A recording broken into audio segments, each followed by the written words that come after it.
Balsa airplane launcher. It does look a bit different from the last time we saw it. It's got its stand and it's got some updated control centers. So we have a reducer. We found that in testing we weren't able to get the leftover air out of the cylinders.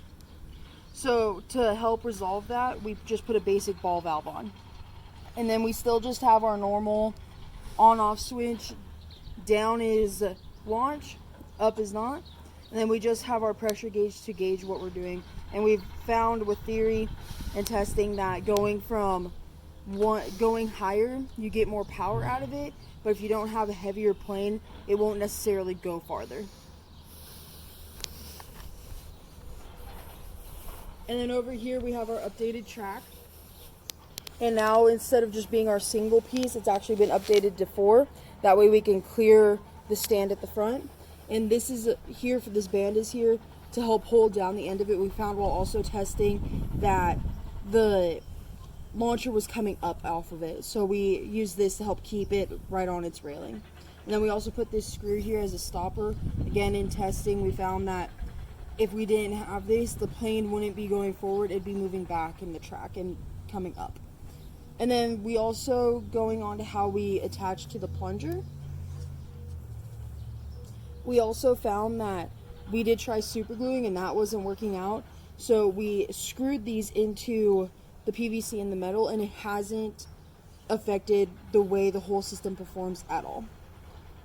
And then we have our stand. We found that we do need to do a bit of adjusting with it. This one here does move forward a little bit when it gets hit repeatedly. So I will be adding more stabilizers to get that fixed. And then over here we do have our fill valve. And this is just how we're filling it with compressed air. And yeah. So what we did with our balsa wood airplane is we just ordered it off the line because of this pandemic. It was a little hard to find one, but we did get one in time and have been testing with this one. So what we have discovered is if we put clay at the front, and at the back, it flies a lot better at a higher PSI. That's it. If your air tanks aren't filling or you hear a hissing sound, that either means that your valves are open, and if they're open, it's obviously not going to fill because those are both release mechanisms. But if you have a problem where the track is not sliding, like if it gets stuck, like up here, and this will bend up at points, all you have to do is just take something hard, like a hammer or even just a piece of pipe, and hit it a few times, and it'll line itself back up to where it can be pushed back into place.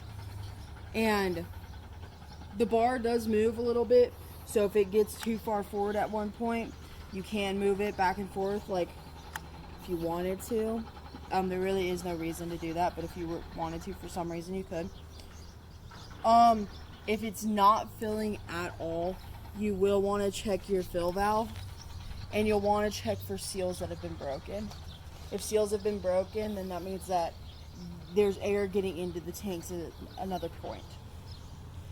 So thank you for watching my short little video on how to use my plane launcher, or my balsa wood plane launcher. Thank you, and have a great rest of your day. And coming in with the plane launcher, we are testing number 1. We are gonna hopefully make it go far. We broke it the last time we tried this. We are at a little lower than 60%. And we're going to be shooting it into the grass. On my count. 3, 2, 1. Shoot.